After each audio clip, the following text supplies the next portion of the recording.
역사는 결과물이지만 가정을 해볼 수는 있습니다. 만약 을사늑약이 체결되지 않았다면, 만약 안중근 의사가 하얼빈역에서 이토 히로부미를 쏘지 않았다면과 같이 끊임없는 가정을 통해 현재 한국을 상상해보면 그 명확한 이미지가 떠오르지는 않습니다. 이미 눈앞에 펼쳐진 세상을 뒤집어 생각하는 것이 쉬운 일은 아니니까요. 그런데 만약 비행기가 발명되지 않았다면 이라는 가정을 해본다면 한국인이 미국으로, 유럽으로, 아프리카로, 남미로 여행을 간다는 것은 상상할 수 없습니다. 그런데 비행기에 비읍도 등장하지 않았던 6세기 유럽에서 만든 전 세계 단 3개뿐인 유물 하나가 한국 땅에서 발견되는 일은 어떻게 설명해야 할까요?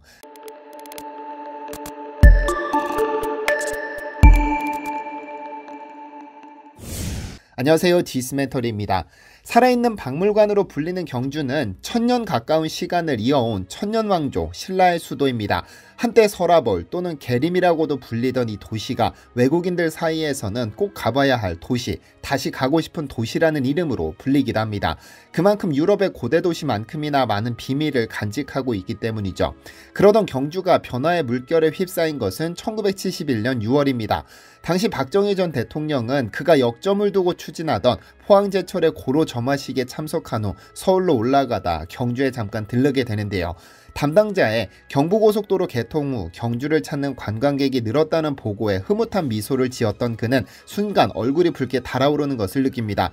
천년수도 경주라는 이 도시에 관광객이 늘고 있다는 이 도시를 잠시 돌아보니 허물어져가는 불탑, 방치된 불상, 지저분하게 풀이 자란 고분까지 찬란한 천년의 수도의 모습을 전혀 찾아볼 수 없었으니까요.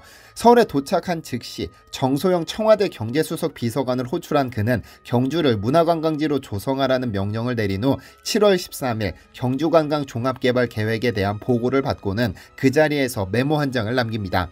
신라 고도는 웅대, 찬란, 정교, 활달, 진취, 여유, 우화, 유현의 감이 살아날 수 있도록 재개발할 것이라는 친필 지시를 내린 후 본격적으로 경주 개발이 시작됩니다. 사실 경주를 문화관광지로 개발하려다 보니 가장 시급한 것은 도로였습니다. 이에 도로 전체를 새로 깔아야 했는데 그중 가장 중요한 구간은 옛 경주시청 앞 도로와 첨성대를 잇는 2km 계림로 구간이었습니다. 우선 경주에서 가장 중요한 문화재는 첨성대인데 이 주변 계림로 일대에는 고분들이 산재해 있어 정비가 필요한 상황이었는데요. 그렇게 계림로 공사를 시작하자마자 신라시대 무덤들이 쏟아져 나왔습니다. 하수관을 파묻기 위해 땅을 파보니 무덤의 흔적이 나오기 시작했고 이 아래에서만 무려 55개의 무덤이 발견됐습니다. 당시 문화재 발굴을 담당한 국립경주박물관이 각 무덤에 1부터 55까지 순서대로 번호를 부여했는데 14번째 무덤, 그러니까 계림로 14호 고분에서 한국 고대사 최고의 미스터리가 발견됐습니다. 우선 계림로 아래의 14호 묘에서는 돌무더기가 발견됐는데 지하에서 돌무더기가 발견됐다는 것은 신라시대의 적성목각분이 존재했다는 의미입니다. 4에서 6세기 잠시 유행했다가 사라져버린 신라의 수수께끼 같은 묘가 발견됐는데 적성목각분이란 나무로 관을 만들고 그 위에 돌무더기를 쌓은 것으로 이는 도굴 방지를 위한 방편입니다. 함부로 묘를 도굴할 계획으로 땅을 팠다가는 돌무더기에 깔려버리고 말죠. 신라의 유물 중 엄청난 유물들이 이 적성 목각분 아래에서 발견됐는데 금관총이나 천마총, 금령총, 황남대총처럼 금관을 비롯한 엄청난 유물들이 적성 목각분 아래에서 온전히 보관될 수 있었습니다. 어쨌든 계림로 14호 묘는 동서 3.5m, 남북 1.2m의 소형분이었기 때문에 황남대총이나 천마총과 같은 왕릉급 무덤을 기대하지 않았는데 6월 9일에서 15일 사이 벌어진 발굴 결과는 충격적이었습니다. 14호 무덤 아래에서는 유독 말과 관련된 유물들이 많았는데 금으로 용무늬를 입사한 말 한 장, 유리로 장식한 금동 말띠들이게, 비단벌레 날개로 만든 화살통 등등 신라인들의 세밀한 손기술을 엿볼 수 있는 국보급 유물이 270점이나 발견됐죠. 그런데 활용점정은 13일입니다. 그 누구도 상상하지 못했고 어디에서도 볼 수 없었던 놀라운 황금검 한 자루가 발견된 것이죠. 전 세계 모든 고고학계가 주목했던 바로 황금보검입니다. 황금보검의 크기는 36cm에 불과했는데 몸집 대부분이 부식됐지만 칼집과 손잡이는 화려한 황금으로 제작됐습니다. 표면에는 S자형, 네모형, 사다리꼴, 나뭇잎, 바람개비 등 윤곽을 만들고 그 안에 검붉은 석류석과 유리질을 녹여 장식했는데 이 장식의 중간과 외곽에 금 알갱이를 붙여 화려함을 가미시켰습니다. 전 세계적으로도 본 적 없는 화려함의 극치를 자랑했죠. 그렇게 이 검에 황금보검이라는 이름을 붙인 이유는 전 세계에서도 극소수의 지역에서만 출토되는 귀한 몸이었기 때문인데요.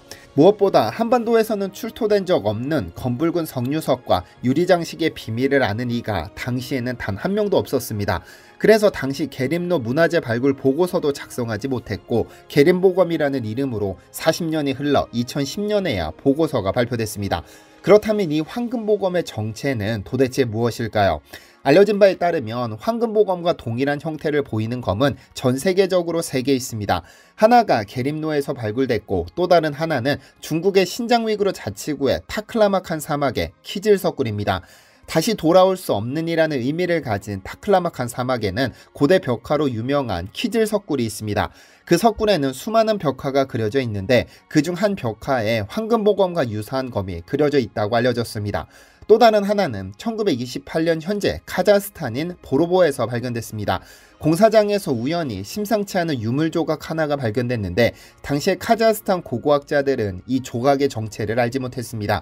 다만 워낙에 특이한 조각이었기 때문에 이를 러시아 에르미타주 박물관에 소장하고 있었는데 65년 뒤 경주에서 황금보검이 출토된 후에야 이 조각의 정체를 알 수 있었습니다. 그러니까 전 세계에 존재하는 3개의 황금보검 중 타클라마칸 사막의 검은 그림에 불과하고 카자흐스탄의 검은 일부 조각에 불과하므로 유일한 실물 원형이 경주에서 발견된 겁니다.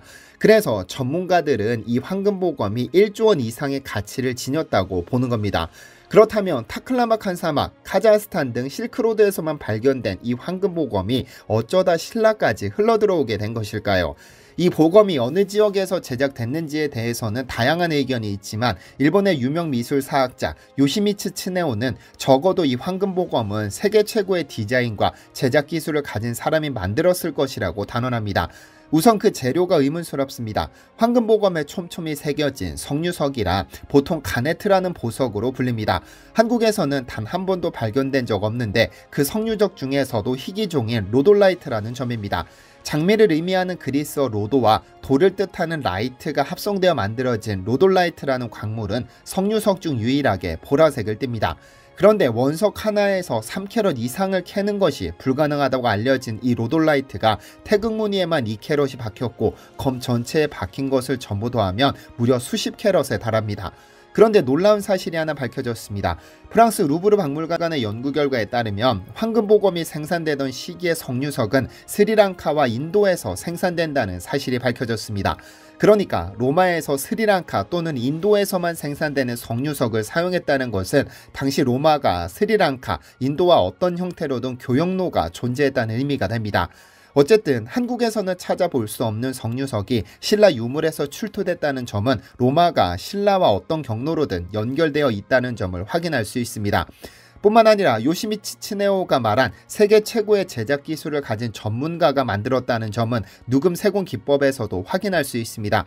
누금 세공 기법이란 수많은 금 입자와 아주 얇은 금 세선을 이용해 제품의 표면을 장식하는 기법인데 좁쌀보다도 작은 금 알갱이를 사용해 제작하므로 엄청난 수준의 집중력과 전문성을 요구합니다. 이러한 기법은 주로 흑해 그리스에서 발전해 페르시아로 전파된 것으로 알려졌는데 이 누금 세공 기법은 눈으로 익힐 수 있는 수준이 아닙니다.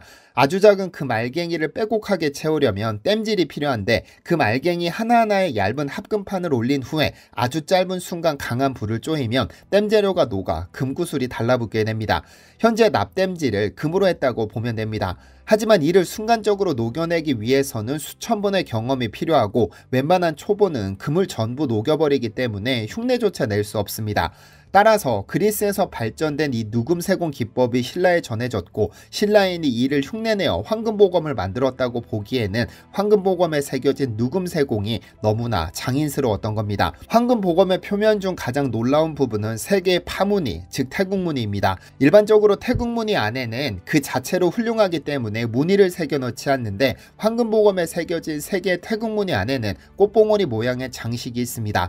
특히 각 공간에 상당히 균형 있게 무기를 새겼다는 점에서 이를 제작한 사람은 태국무늬를 자주 사용했고 의도적으로 이를 이를 삽입했다는 점을 확인할 수 있습니다.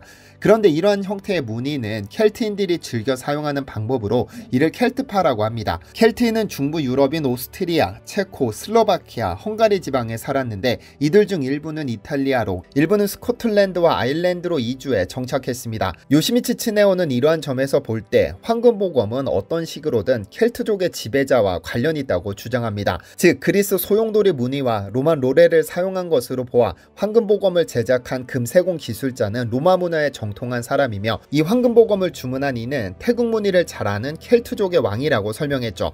만약 그의 말이 사실이라면 도대체 켈트족의 왕이 주문한 이 황금보검이 어떻게 동아시아 끝단에 위치한 신라인의 무덤에 매장됐느냐는 의심이 생깁니다. 위의 세 가지 사실로 볼 때 이 황금보검은 유럽에서 만들어진 것이 확실해 보이는데, 그렇다면 어떻게 황금보검이 신라까지 이동할 수 있었을까요? 두 가지 정도 추측이 가능합니다. 하나는 켈트 지역을 통치한 국왕이 직접 신라의 사절단을 보내 선물하는 방법이고, 다른 하나는 신라왕의 사절단이 켈트 지역으로 가 켈트 왕이 보낸 황금보검을 하사받아 가져오는 방법입니다. 일각에서 제기하는 상인에 의한 이동은 배제해야 할 것으로 보입니다. 왜냐하면 전 세계 단 3개에 불과한 이 보물 중의 보물을 상인이 입수해 이를 신라까지 가져와서 팔았다고 보기에는 조금 어려워 보입니다. 사실 이 황금보검이 어디에서 제작되었는지를 확인하는 것은 크게 중요하지 않을지도 모릅니다. 무엇보다 중요한 사실은 신라가 어떤 형태로든 저 멀리 유럽과 네트워크를 구축한 국제국가였다는 점, 그리고 하나는 신라가 단순히 한반도에 존재했다 사라진 천년왕국이 아니라 그 영향력이 전 세계에 닿았다는 점입니다. 황금보검을 통해 우리 선조들이 아주 오래전부터 국제감각을 키웠다는 점이 상당히 흥미롭습니다. 디시멘터리에서는 여러분의 제보를 기다립니다. 제 채널에서 다뤘으면 좋겠는 뉴스 또는 널리 알려졌으면 하는 영상은 디시멘터리 네이버.com으로 보내주시면 소중히 제작하겠습니다. 시청해주셔서 감사합니다.